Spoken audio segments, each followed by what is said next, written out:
Hello book readers, welcome to our channel, The Book House. Today we will be talking about the book Originals written by Adam Grant.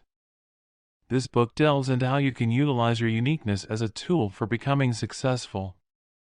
Adam Grant provides a wide range of practical examples of individuals overcoming the odds and successfully challenging authority. On top of this, he uses his background in psychology to apply relevant research to each point he makes. Grant explores how to recognize a good idea, speak up without getting silenced, build a coalition of allies, choose the right time to act, and manage fear and doubt. If you are new to our channel, consider subscribing to the Book House now and press the bell icon so that you'll get notification about every other famous book summary. So, let's dive into the synopsis that we observed from the book so that you don't need to spend so many hours reading it. So let's know about the author Adam Grant. Adam Grant is an American psychologist and author who is currently a professor at the Wharton School of the University of Pennsylvania, specializing in organizational psychology. He received academic tenure aged 28, making him the youngest tenured professor at the Wharton School. Adam Grant has been Wharton's top-rated professor for 7 straight years. He has been recognized as one of the world's 10 most influential management thinkers and Fortune's 40 Under 40. He is the author of 4 New York Times best-selling books that have sold over 2 million copies and been translated into 35 languages. Adam is also the host of Work Life, a chart-topping TED Original podcast. His TED Talks on original thinkers and givers and takers have been viewed more than 20 million times. So these are the 7 key points that will give you complete insight of the book. Don't skip the video or you'll miss the main lessons in the book. So, the first chapter is Originality Underpins Fulfilling Careers. A dictionary definition of originality emphasizes the importance of having a unique character. However, Adam Grant argues that originals are more advanced in the modern world than they used to be. For example, previously, originals had to dream up novel ideas and challenge the status quo. However, modern originals also have to take the initiative to make their unique vision a reality. Research suggests that originals differ from others in even the smallest details. Economist Michael Hausman identified that a specific group of individuals within his customer service team stayed in their jobs far longer than others. He sought out potential explanations for why these individuals were different. To Hausman's surprise, he found a link between individuals who kept their jobs longer and their choice of internet browser. Specifically, Hausman found that individuals who installed alternative browsers to the default Internet Explorer were more likely to keep their jobs. On top of this, they were more likely to take the initiative, confront others on decisions, and find solutions to dilemmas. Although the link might initially seem weak, somebody willing to challenge the status quo by installing a different browser is more likely to identify novel solutions and challenge failing approaches. The research findings suggested that these employees stayed in their jobs for, on average, 15% longer. In contrast, those individuals who used the computer's built-in browsers were happy to accept standards for what they were. Hence, they were less effective in solving problems and less willing to push for change. Therefore, when they had an issue with the workplace or their role, they would leave their job rather than seek solutions to their problems. Adam Grant suggests that this analogy is a strong example of how important it is to become an original. The originals in Hausman's company were the ones who survived in the working world. Hence, to become successful, you should aim to become an original. Although we are not all geniuses or creative masters, we all have unique ideas that can help improve our work, our communities, and our relationships. Adam Grant outlines that the first step toward becoming an original is to adopt courage and determination when you want change. You must overcome your fear of standing up for your ideas. Moving on to the second chapter. The second chapter is Idea Quantity Encourages Idea Quality. Adam Grant suggests that if you are willing to consider a wide range of ideas, you will be more likely to improve your idea quality. There are examples throughout history of fantastic ideas being a product of good luck. For example, Isaac Newton's discovery of universal gravitation is a product of an apple falling from a tree and hitting him on the head. However, the reality is that these great ideas are very rare and are something you have no control over. Therefore, Adam Grant instead suggests that you utilize hard work to create new ideas. Traditionally, people work by the saying quality over quantity. However, in the case of ideas, both quantity and quality are equally important. The quantity of ideas encourages the quality of ideas during brainstorming. This point is supported by research from the psychologist Dean Simonton. Simonon found that highly creative individuals do not generally produce better ideas. Instead, they produce more ideas than others. Their increased idea output leads to a higher probability that they will develop a small handful of brilliant ideas. To reinforce this point, Adam Grant provides an example of Pablo Picasso. Picasso is renowned for a handful of artworks. However, few people realize that Picasso's work portfolio includes 2,800 ceramics, 1,800 paintings, 1,200 sculptures, and more than 12,000 drawings. The quantity of Picasso's work allowed a few quality ideas to propel him to success. Simonton provided further support for this point by finding that geniuses could not tell which of their works would become a timeless classic and which would flop. For example, Beethoven disagreed with music experts 33% of the time when ranking his best and worst compositions. Therefore, just focusing on a few quality ideas is a recipe for failure.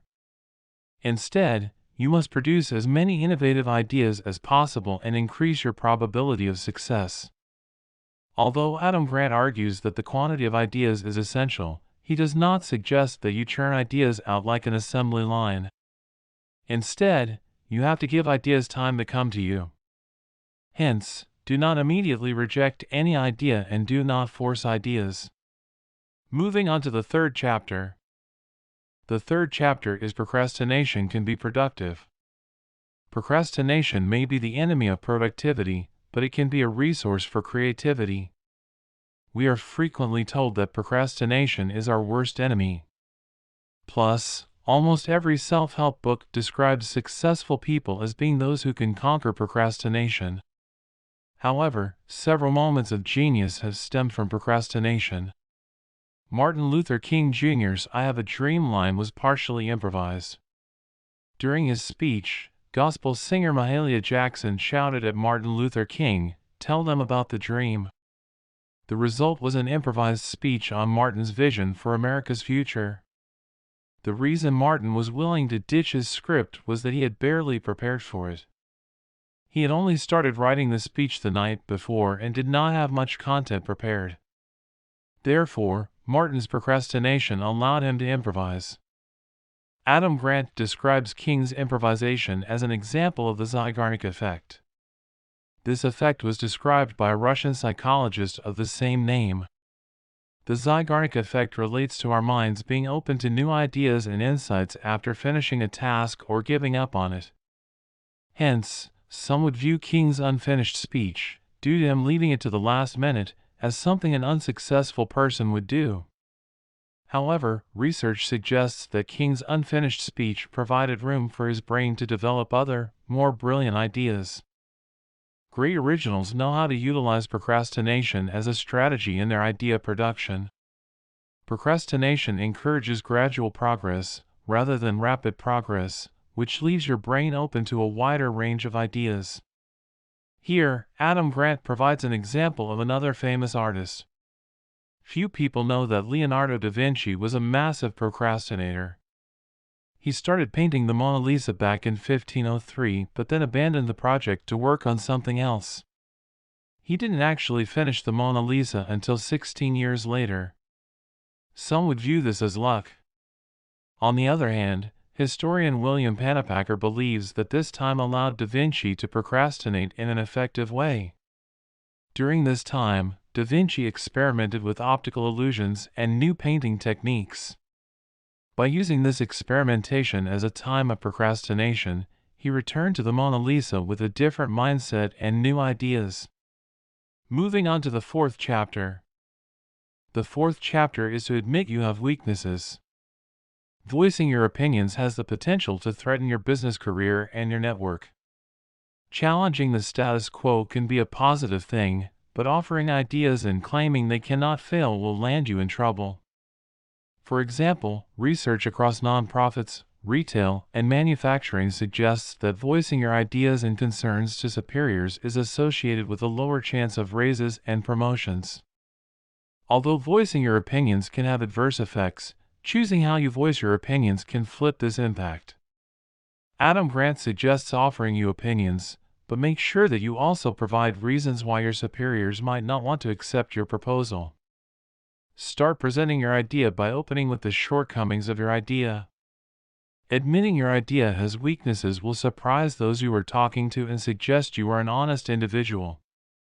This honesty your audience now associates with you will improve the legitimacy of your ideas. Adam Grant provides an example of an entrepreneur couple, Rufus Griscom and Elisa Volkman.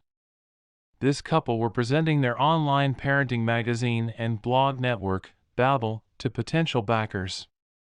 The couple started their pitch by being completely honest and admitting that their website's user engagement was lower than expected.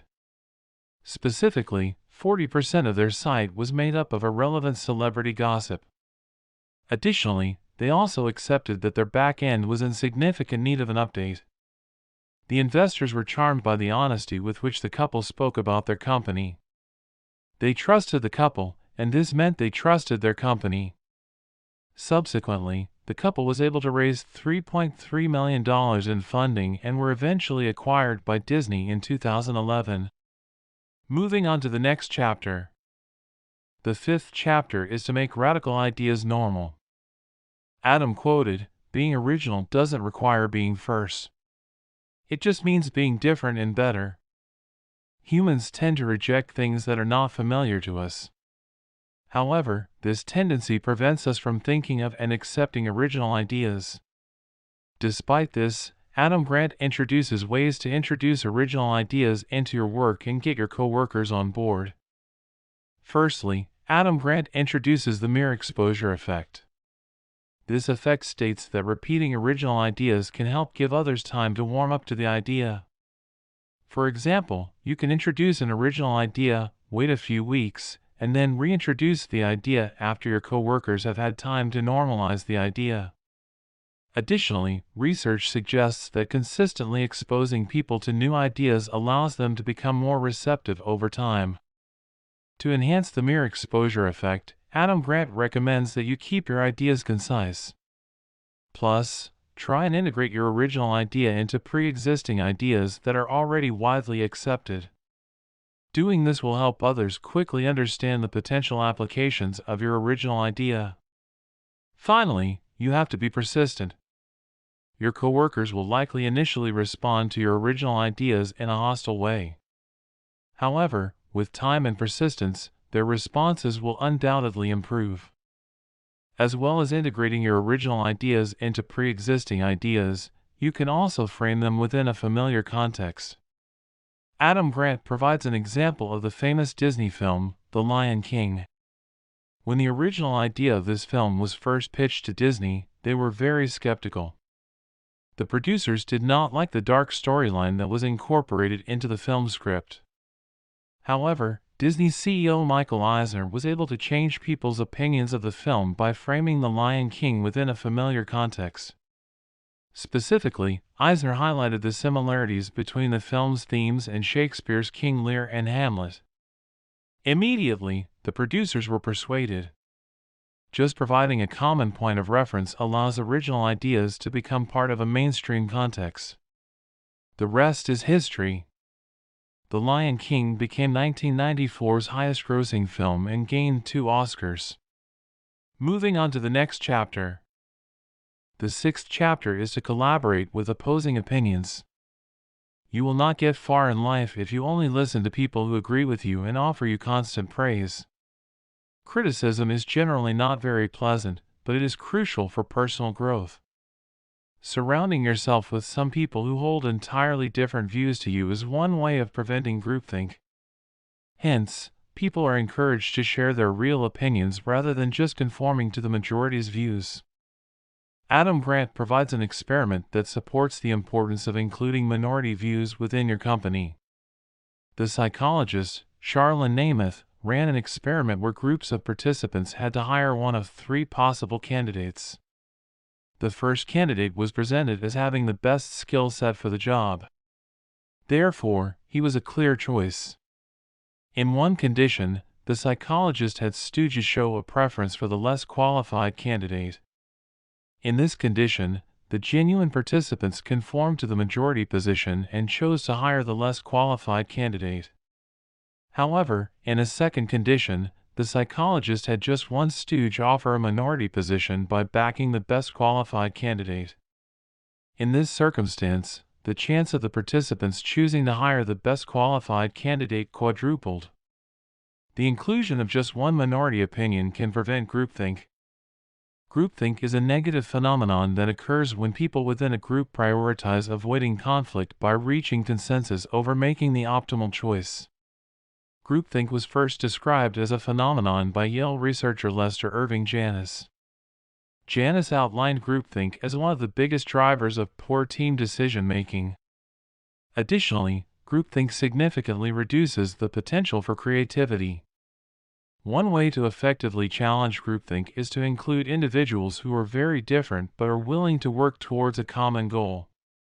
Adam Grant provides an example of the strategy used by Ben Coleman, who is a founding member of the Chief of Naval Operations Rapid Innovation Cell. This group is one of the most important creative hubs for identifying innovative solutions for the Navy. For example, CRIC was the first group to bring a 3D printer on a ship to print spare parts if something broke while at sea. This creativity relied on Coleman establishing a team filled with officers who were willing to challenge authority and held varied viewpoints. Importantly, though, Coleman ensured that they were all working toward a common goal of creativity, innovation, and hard work. Moving on to the next chapter. The 7th chapter is to disguise your ideas to gain support. Innovative ideas are not enough to instigate change. Instead, you will need to win your peers over. Otherwise, your idea will not be implemented effectively. Adam Grant recommends readers ensure they use the right tone when conveying their ideas. Specifically, he states that you need to keep people interested, but you must not go over the top. In fact, Adam Grant suggests you should be sneaking your ideas into conversations. Adam makes this claim as this approach can help you avoid horizontal hostility. Horizontal hostility is a form of prejudice that can occur between members of the same group. For example, the most dedicated members of radical political groups often attack each other more than those who are cop-outs and easily swayed by other groups. Hence, even though these members share more core values than they do with anybody else, they also share more hostility. You can avoid horizontal hostility by avoiding trying to change people's attitudes entirely. Instead, you should be aiming to connect with the values of others within your group and attach your idea to those values. In this book, an example of Meredith Perry is used to show how disguising an idea can be more effective. Perry is the inventor of wireless charging equipment. Upon presenting this idea to physics professors and engineers, she received very little support. Therefore, Perry changed her approach. Perry disguised her idea and just told them that she wanted to design a transducer, rather than one that sent power wirelessly. This idea obtained considerably more support, as it sounded less challenging. Perry obtained several funders. Subsequently, she started her company, U-Beam, which now provides innovative wireless charging solutions. So, now that all the chapters are covered, let's see what we learned from all the key points that we discussed earlier. Throughout the book, Adam Grant provides several explanations of what it means to be original. Here they are. 1. Originality is an act of creative destruction.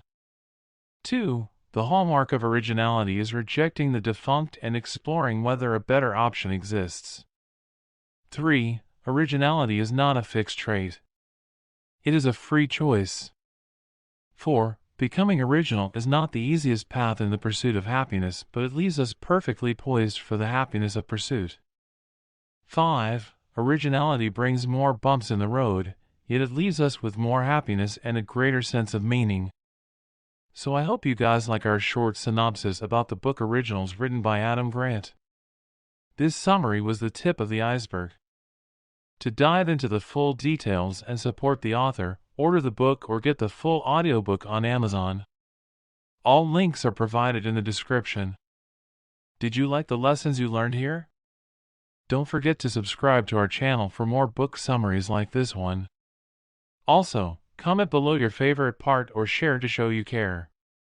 See you in the next video about another great book summary. Until then, peace out.